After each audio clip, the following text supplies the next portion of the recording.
अस्सलाम वालेकुम। आज मैं आप सबको अस्मा की कहानी सुनाऊंगी। तो शुरू करते हैं आज की कहानी। कितने अनमोल थे ना वो दिन, जब मैं किसी आज़ाद परिंदे की तरह घर के चमन में इधर उधर उड़ती फिरती थी, कायनात की हर शय से बेगानी। मेरी जिंदगी बचपन के सफर में थी।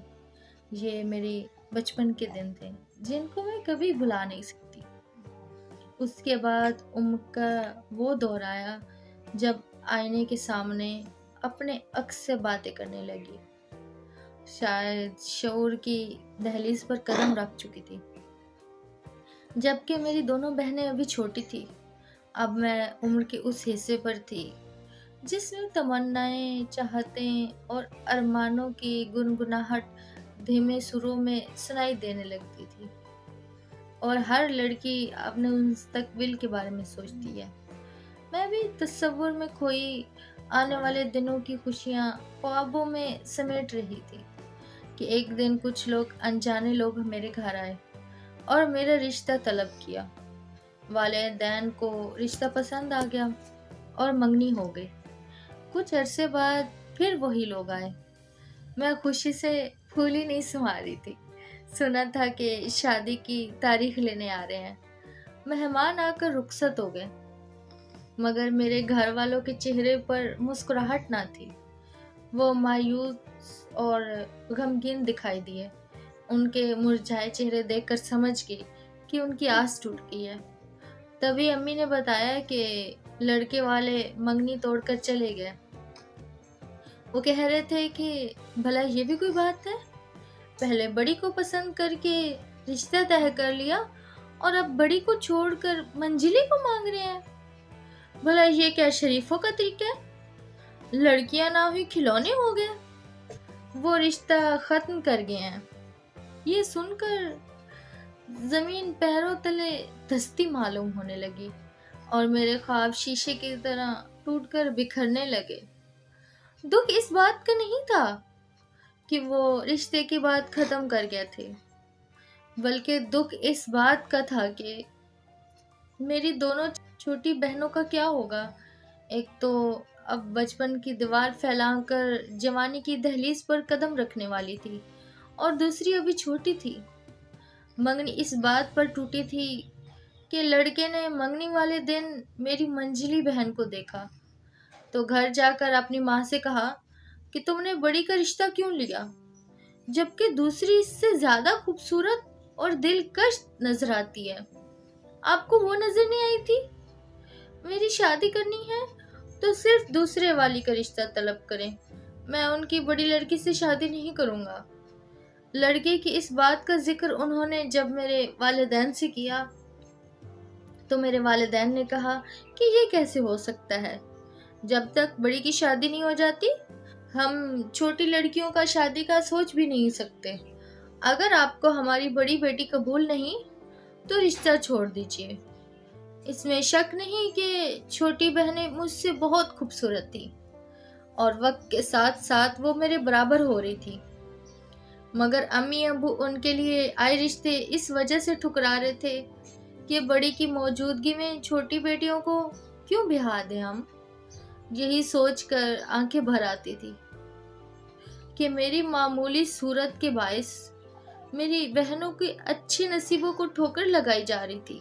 मैं अपने वालिदैन को समझाना चाहती थी कि अगर लोग मेरी बजाय मंजली या छोटी को पसंद कर रहे हैं तो अच्छा रिश्ता गंवाने की बजाय हाँ कर देनी चाहिए, ताकि गुर्बत में एक बच्ची के फर्ज से तो निकले। जो मेरे मुकद्दर में होगा तो मेरा रिश्ता भी आएगा। लेकिन वालिदैन ने अपनी सोच न बदली। वक्त के साथ साथ दोनों बहनें मेरी बराबर हो गई। वालिदैन अपनी जिद पर कायम रहे। वालिदा फिर से मुसल्ले पर बैठ गई और रात दिन मेरे नसीब खुलने की दुआएं करने लगी। उनको इस कदर महवियत से दुआएं मांगते देखकर मेरे दिल से आह निकल जाती और मैं भी दुआ करने लगती कि ऐ अल्लाह, मेरी वालिदा की सुन ले और उनको सुकून दे। अल्लाह ने उनकी सुन ली। इस बार फिर लोग आए। और मेरी छोटी बहनों को देखने के बावजूद उन्होंने मेरा रिश्ता ही तलब किया। कुछ दिनों बाद वो मेरे सर पर गोटे वाला दुपट्टा और अंगूठी पहनाकर चले गए। हमारे घर में खुशियों का ठिकाना ना था। वो जल्द शादी की तारीख मांग रहे थे। मेरा जहेज तो तैयार रखा था।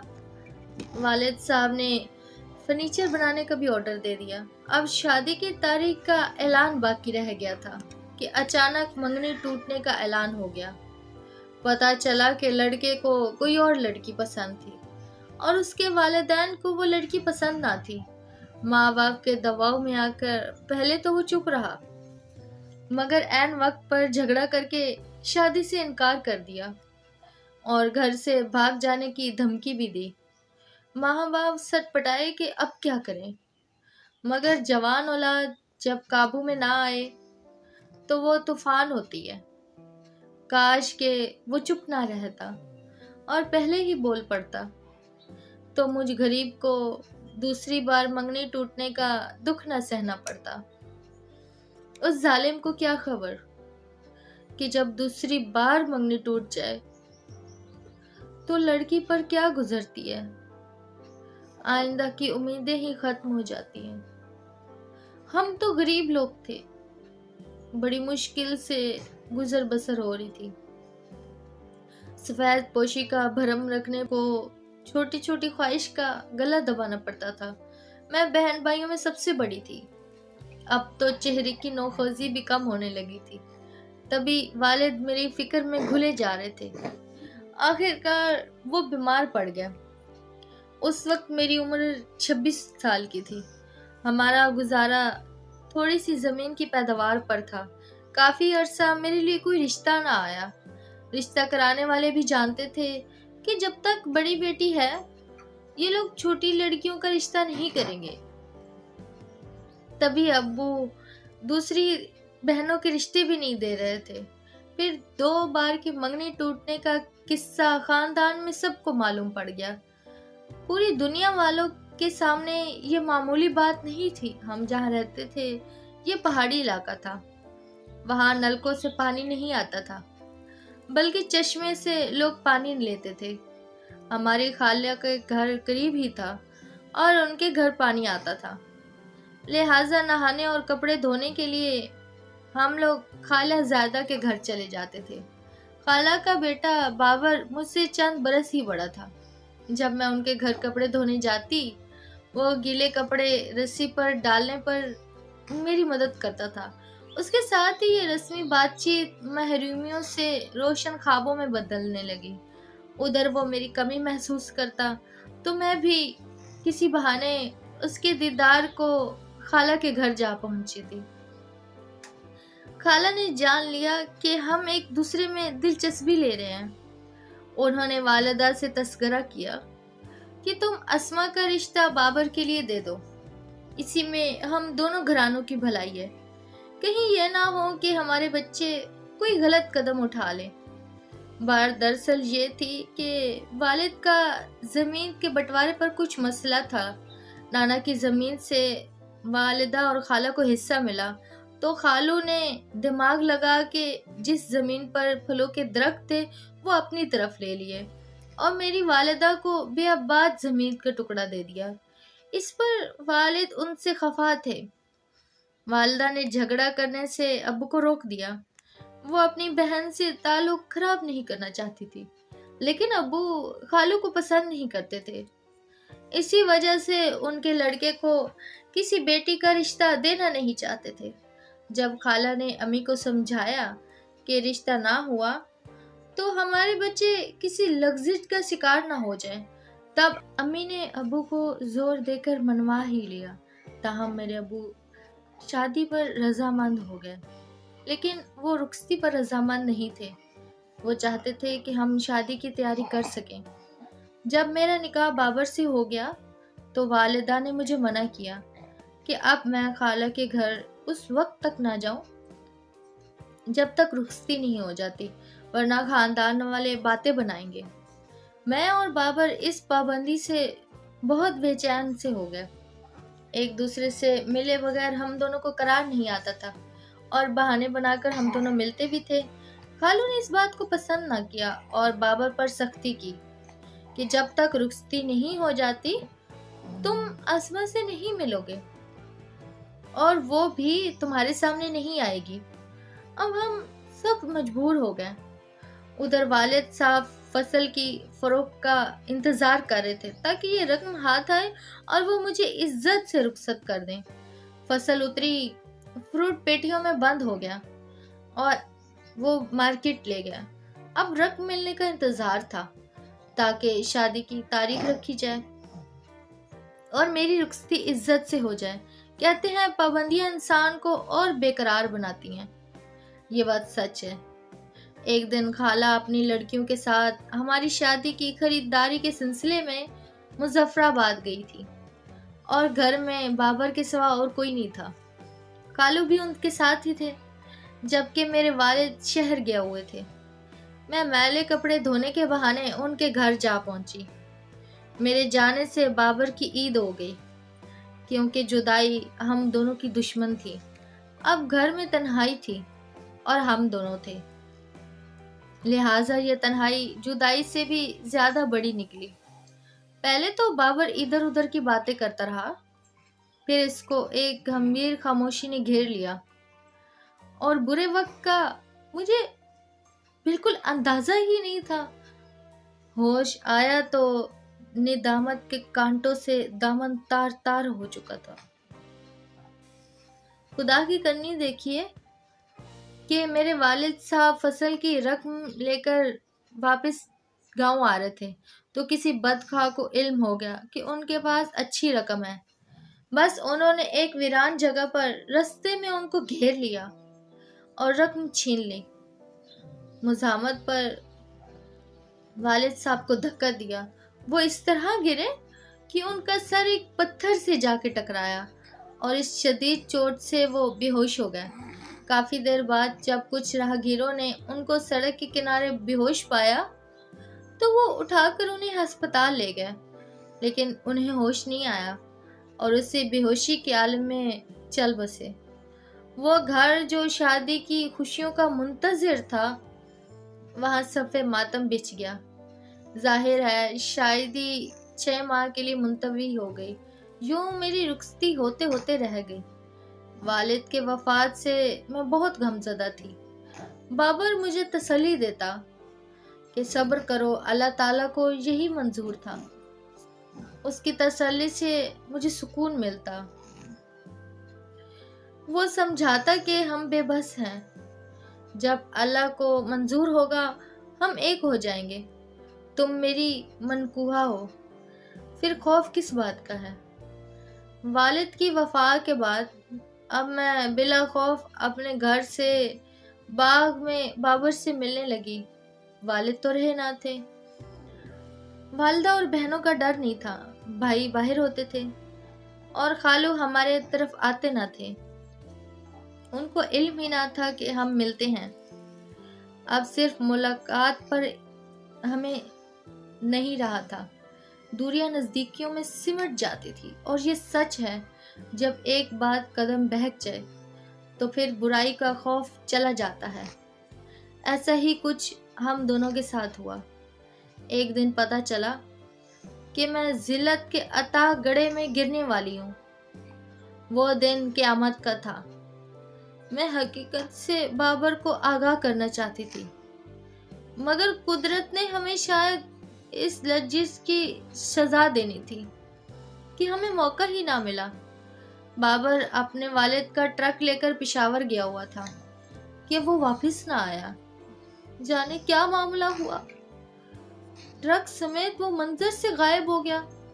خالو بیچارے اس کی تلاش میں بھاگ دوڑ کر رہے تھے، لیکن کچھ پتہ ہی نہ چلا۔ یہاں تک کہ ایک ماہ گزر گیا۔ بالآخر کسی طرح بابر نے رابطہ کیا کہ کچھ قرض خواہ ٹرک سمیت اسے اغوا کر کے علاقہ غیر لے گئے ہیں۔ جب تک قرض کی تمام رقم وہ ادا نہیں کریں گے اسے رہائی نہیں ملے گی۔ خالو نے اب رقم کے لیے بھاگ دوڑ شروع کر دی اور میری شادی ایک بار پھر ملتوی ہو گئی، کیونکہ پہلے تو بابر کو लाना था। अब मामला मज़ीद गमगीन हो गया। बात कहने की ना थी, किस तरह अपना राज सबको बताती। हालात के थके थकेड़े ने मुझे माजी में मजबूर कर दिया था, बहुत मजबूर, इतना मजबूर कि मैं बोलने के काबिल नहीं रही थी। जब पता चला तो मेरी माँ ने सर पीट लिया। लेकिन सिर्फ सर पीटने से मसला हल नहीं होता ना। माँ ने खाला जायदा को मामले से आगाह किया। उन्होंने तसल्ली दी कि सब्र करें और खामोश रहें। घर का मामला है, बाबर का वालिद बेटे को जल्द लेकर आएगा और झटपट हम रुखसती कर लेंगे। राज राज ही रहेगा। जायदा खाले ने कहा था कि इस बात का किसी से जिक्र ना करना। ये हमारी बहू है, अनकरीब हमारे घर आ जाएगी। मगर उन्होंने क्या मुझे बहू बनाना था। बाबर के आने से पहले ही मेरी चच्ची को शक हो गया। उसने चचा को बताया और इस तरह मेरे भाइयों को भी उन्होंने शक में डाल दिया कि उनकी बहन के लग्जर से खानदान के नाम खाक में मिलने वाला है। तो उन्होंने एक रात जब मैं सो रही थी मुझ पर चाकू से हमला कर दिया। वो मुझे खत्म करना चाहते थे, लेकिन खुदा को मेरी मौत मंजूर न थी। मैं शदीद जख्मी होकर भी जिंदा बच गई थी। मेरी माँ ने डर से मुझे एक रिश्तेदार के घर में दूसरे गांव में भेज दिया। वहां मैंने एक बच्ची को जन्म दिया।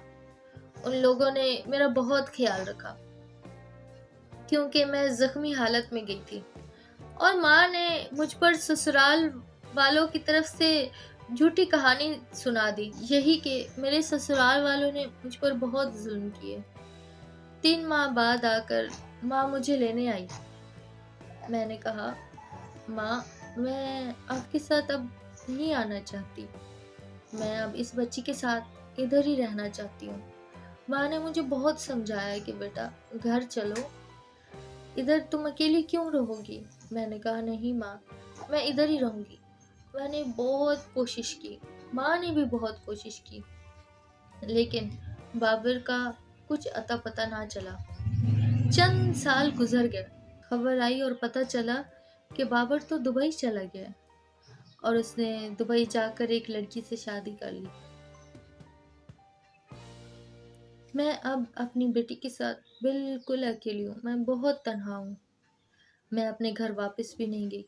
मैं अपनी बेटी के साथ एक अलग घर में रह रही हूँ और मैं अब शादी नहीं करूँगी, कभी भी नहीं करूँगी।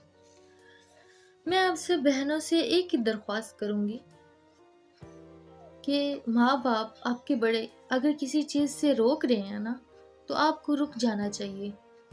मेरी यह गलती थी कि मैंने रुखसती से पहले ही अपने शोहर के साथ वो ताल्लुक बना लिए जो मुझे रुखसती के बाद बनाने चाहिए थे, जिस वजह से मेरी ज़िंदगी बर्बाद हो गई।